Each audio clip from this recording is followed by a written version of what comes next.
नमस्कार दोस्तों, स्वागत है आपका मेरे आज के इस YouTube सेशन में। आज का जो विषय है वो है कैसे आपकी कॉन्शियस चॉइस फूड हैबिट्स के बारे में और फूड टाइप के बारे में आपकी सेहत को इफ़ेक्ट कर सकती है, और कैसे आप अपने फूड को चूज़ करके, राइट काइंड ऑफ फूड को चूज़ करके अपने जीवन को, अपने शरीर को, सब चीज़ों को बदल सकते हैं और अपने शरीर में से अनेकों बीमारियों से अपने शरीर को निजात दिला सकते हो। चाहे वो बीपी हो, शुगर हो, थायराइड हो, पीसीओडी हो या किसी और प्रकार का लाइफस्टाइल डिसऑर्डर हो, उन सभी को आप क्योर कर सकते हैं अगर आप एक कॉन्शियसली ये चूज़ कर पाएँ कि आपको क्या खाना है, कैसे खाना है और क्यों खाना है। तो आज के विषय के हिसाब से अब हम शुरू करते हैं कि हम सभी मानव शरीर में पैदा हुए हैं और मानव के पास, ह्यूमन बीइंग के पास एक स्पेशल पावर है, वो है पावर ऑफ थिंकिंग। तो पावर ऑफ थिंकिंग यानी कि कॉन्शियस थिंकिंग की जो पावर है वो हमें कैपेबल बनाती है ये एनालाइज करने के लिए कि हमारे लिए क्या सही है, क्या गलत है, हमारे सिस्टम के लिए क्या सही है, हमारी ह्यूमन बॉडी वाला जो सिस्टम है उसके लिए क्या सही है, ये चूज़ करने की जो क्षमता है, वो जो पावर है, वो सिर्फ हम लोगों के पास है। तो इस पावर का अगर हम यूज़ करें और अगर कॉन्शियसली और माइंडफुल तरीके से अपने खाने की हैबिट्स को भी और अपने खाने के आइटम्स को भी चूज़ करें, तो मैं 100% श्योरिटी और गारंटी के साथ कह सकती हूँ कि हमारे शरीर में कभी भी कोई रोग आ नहीं सकता, और आ गया है तो उसको हम निकाल के बाहर फेंक सकते हैं अगर हम अपनी खाने की हैबिट्स को और खाने के चॉइस को सही कर लें। अब हम बात करते हैं कि दो तरह के भोजन हम पद्धति जो हैं वो अवेलेबल हैं। दो पद्धति क्या हैं, वेजिटेरियन मील और नॉन वेजिटेरियन मील। तो मैंने अपने जो डाइट सिस्टम है उसके अंदर वेजिटेरियन मील पे फोकस किया है।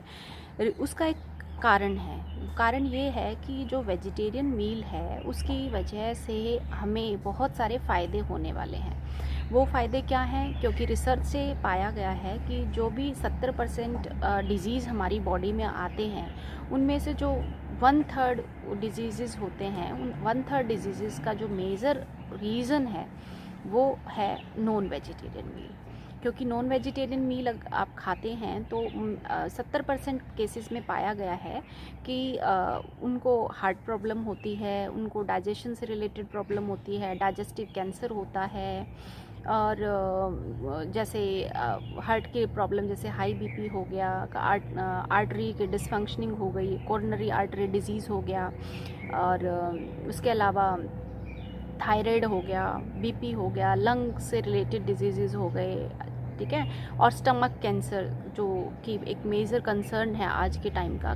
काफ़ी ज़्यादा पहले ये वेस्टर्न कंट्रीज़ में ही ज़्यादातर पाया जाता था, लेकिन अब हमारी एशियन कंट्रीज़ में भी स्टमक कैंसर के केसेस बढ़ रहे हैं और फीमेल्स में ब्रेस्ट कैंसर के केसेस बढ़ रहे हैं। तो ये जो कारण है उसका कारण है हमारी अनकॉन्शियस चॉइस। हमें कॉन्शियसली अपने खाने को चूज़ करना पड़ेगा, और कॉन्शियसली चूज़ करने से हमें पहले फ़ायदे पता होने चाहिए।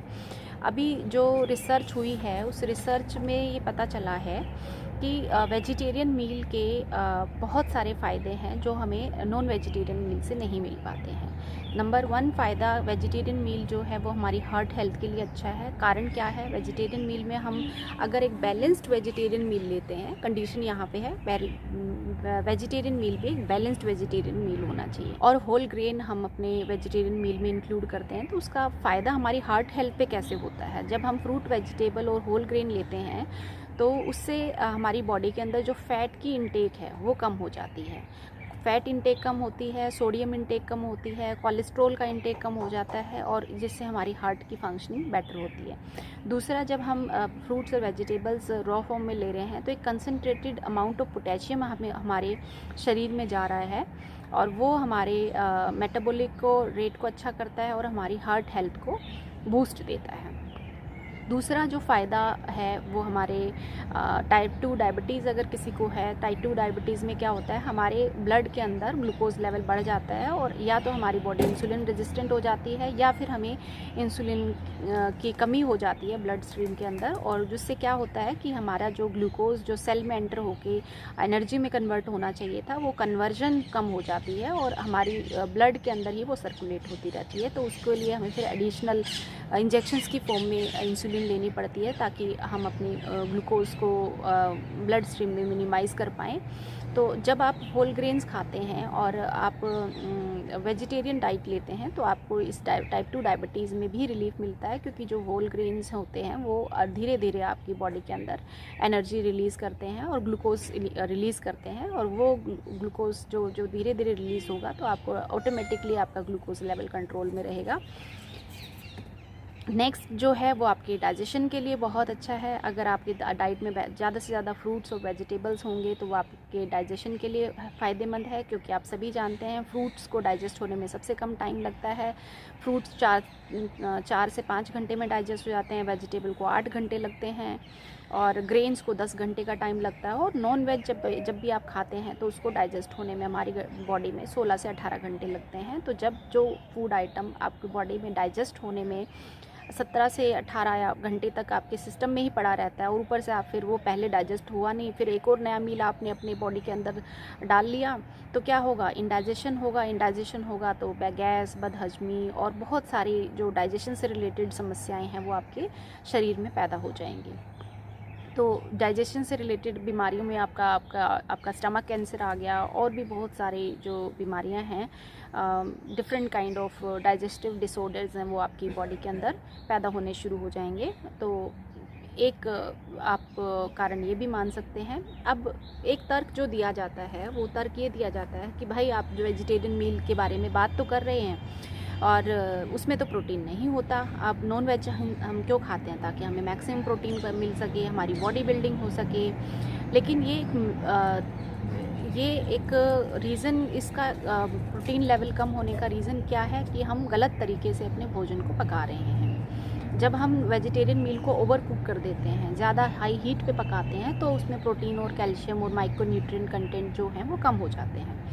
और दूसरा, एनिमल जो प्रोटीन हम नॉनवेज मील से ले रहे हैं, वो जो प्रोटीन है वो हमारी मसल्स की फ्लेक्सिबिलिटी को कम करता है। अगर मसल फ्लेक्सिबिलिटी चाहिए तो वेजिटेरियन मील वाला जो प्रोटीन है वो हाईएस्ट मसल फ्लेक्सिबिलिटी आपको प्रोवाइड करता है।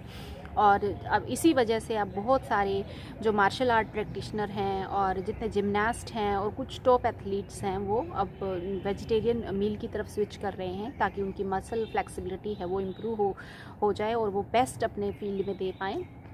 अब जो प्रॉब्लम हमारी वेजिटेरियन मील में आती है कि प्रोटीन की जो क्वांटिटी है वो मैक्सिमाइज़ कैसे की जाए।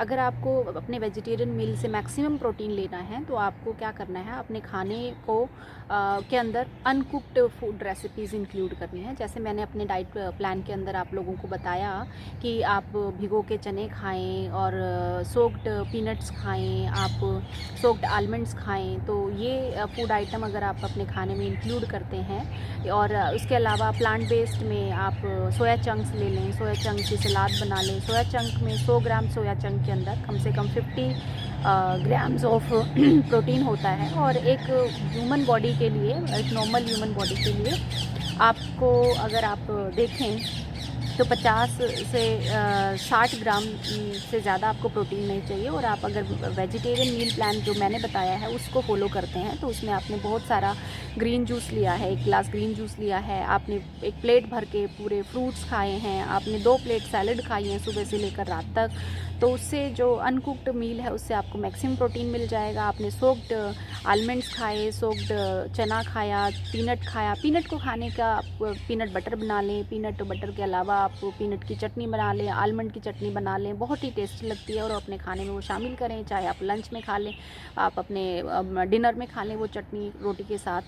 तो ये इस तरह से आप अपने खाने को और अच्छे से प्रोटीन रिच बना सकते हैं और प्रोटीन की इंटेक को आप अपने वेजिटेरियन डाइट से ही पूरी कर सकते हैं। तो ये अगर आप चीज़ें ध्यान रखेंगे। दूसरा, और एक और तर्क दिया जाता है कि आप जब भी वेजिटेरियन डाइट में जाएंगे तो आपको ओमेगा 3 नहीं मिलेगा जी। तो ऐसे सोर्सेज आप अपने प्लांट बेस्ड सोर्सेज अपने मील में इंक्लूड कर लें ताकि आपको ओमेगा 3 भी मिल जाए। जैसे मैंने अपने डाइट प्लान में आप लोगों को बताया कि आप अपने डाइट प्लान में chia seed, flax seed, halim seed है, वो ये सुपर सीड्स हैं, इनको इंक्लूड कर लें। तो आप इनको आप पाउडर बना के अपने आटे में डाल सकते हैं, आपकी रोटी, आपकी प्रोटीन रिच रोटी हो जाएगी, ठीक है। और ओमेगा 3 आपको मिल जाएगा और आपकी डाइजेस्टिव हेल्थ के लिए ये अच्छा है। आप उसको लड्डू की फॉर्म में ले सकते हैं। आप हलीम, चिया सीड और फ्लैक्स सीड के लड्डू बना लीजिए। नेट पे बहुत सारी रेसिपीज़ इन दोनों तीनों चीज़ों को मिक्स करके और आप अच्छे से लड्डू बना लीजिए और इन लड्डुओं को खाएं, तो उससे आपकी जो ओमेगा 3 की जो रिक्वायरमेंट है वो पूरी हो जाएगी।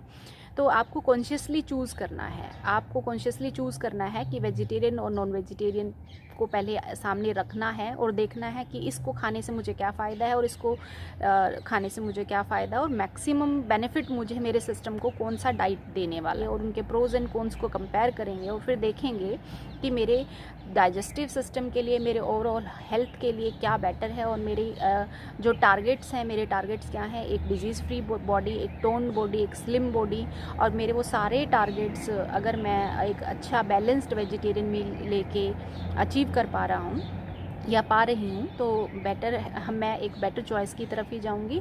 तो एनवायरनमेंट फ्रेंडली है वेजिटेरियन मील, दूसरा आपका सिस्टम फ्रेंडली है। सिस्टम फ्रेंडली क्यों है, उसके रीजंस मैंने अपने इस पूरे वीडियो में आप लोगों को बताए। तो इसलिए आप जो भी खाएं, जैसे भी खाएं, कॉन्शियसली खाएं, और कॉन्शियस चॉइस आपके खाने की आपको एक अच्छी सेहत दिला सकती है। तो आज के लिए मैं इतना ही कहना चाहूँगी। और इसलिए आप डाइट प्लान जो मैंने शेयर किया है वो एक रॉ फ्रेमवर्क है, उसमें आप एक्सपेरिमेंट करते रहें, उसी के अंदर आप फेरबदल कर लें। कभी कुछ लंच में चेंज कर लें, कभी कुछ ब्रेकफास्ट में चेंज कर लें, कभी डिनर में चेंज कर लें। उसमें कोई ज़्यादा रिजिडिटी ना रखें, लेकिन कोशिश करें कि आप अपने खाने में सारी चीज़ों को इंक्लूड करें। वो 4 की इंग्रेडिएंट्स आप इंक्लूड करें अपने खाने में। कोशिश करें कि 40% अनकुक्ड फ्रूट्स, वेजिटेबल्स को इंक्लूड करें। और प्रोटीन सोर्स के तौर पे भी आप अनकुक्ड रेसिपीज़ को ट्राई करें, सोक्ड फॉर्म में ट्राई करें। आप नट्स खाएं, नट्स में आप वॉलनट खा सकते हैं। आप अलग अलग तरह के सीड्स इंक्लूड करें, जैसे आप सेसमी सीड्स खाएं, ठीक है। और आप उसके अलावा सूरजमुखी के सीड हैं, और तरबूज के बीज हैं, खरबूजे के बीज हैं, तो पम्पकिन सीड, मेलन सीड, ये सब आप अपने खाने में इंक्लूड करें, तो उससे आपको जो एसेंशियल ओमेगा 3 फैटी एसिड है वो आपको मिल जाएगा, जो कि आपको अदरवाइज़ किसी और सोर्स, प्लांट बेस्ड सोर्स से आपको नहीं मिलता है। तो इस तरह से अगर आप कॉन्शियस चॉइस अपने फूड की करेंगे तो आप अपने फूड को एक बैलेंस्ड फूड बना पाएंगे और अपने खाने से मैक्सिमम आउटपुट ले पाएंगे, और खाने के सही तरीक़ों को अप्लाई करके अपने खाने को अच्छे से चबाएं। और 32 बार चबाएं। 32 बार चबाने का मतलब है अपने खाने को तब तक चबाएं जब तक वो मुंह में लिक्विड ना हो जाए, और तभी उसके बाद ही अपने खाने का आप आनंद ले पाएंगे और उस खाने से अपनी सेहत को बेहतर बना पाएंगे। तो उम्मीद है आपको मेरा आज का ये विषय पसंद आया होगा, और इस चीज़ का आप अपने सेहत को इम्प्रूव करने में फ़ायदा उठा पाएंगे। अगर आपको ये आज का टॉपिक पसंद आया है तो आप इसको शेयर करें, लाइक करें, और अगर आप मेरे चैनल पे नए हैं तो आप चैनल को सब्सक्राइब करें, ताकि जब भी मैं कोई नेक्स्ट वीडियो बनाऊं आपको उसका नोटिफिकेशन मिल जाए। धन्यवाद।